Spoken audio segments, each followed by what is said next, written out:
What are some of the silly things that salespeople do that lose themselves every single day?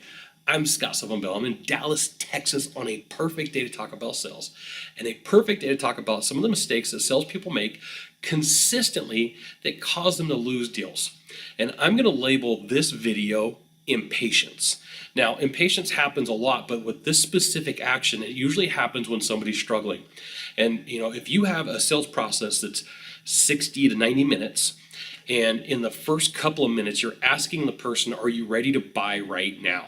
It's like, whoa, time out, time out. This is too much, too soon, too quick. And the buyer gets freaked out, the salesperson gets frustrated, and they just burned a lead.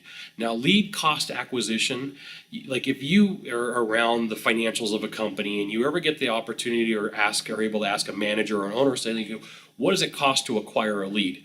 Usually it's not inexpensive.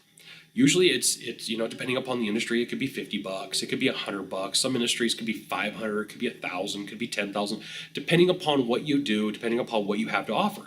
And I see sales people do this a lot, especially if they're struggling and they're frustrated that they want to get this question out of the way. They want to try to close too early. They hear stuff or they see something on TV and they hear like always be closing. You got to always be closing. You got to always be closing. So in their mind, they don't understand what that means and they don't have like any context around it except for like, are we buying today? Are you moving forward today?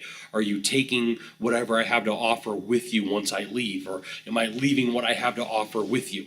Right? So this is where always be closing screws people up, and they believe that that's how sales really is, and they learned how to sell from a television or from a movie, and it really doesn't do any good for them. Okay, so if you're struggling right now, this is a way for me to say, hey, you have to follow a process. You have to follow some sort of scripting to know that if you're asking this question up front and you're getting a lot of people frustrated, there's a good reason why they're walking out. There's a good reason why they're leaving. And there's a good reason why you're struggling. You don't have structure to whatever you're doing. You don't have a process. You don't have a flow. You don't have a flow chart, right? So there's a lot of things that you can do. So if you are rushing to the close, this is a common form of sales sabotage that I see a lot. I see this in just every industry that I work in. I see this pretty much everywhere that I go. And when I talk with a salesperson, I can hear in their voice. I can see it in their physiology.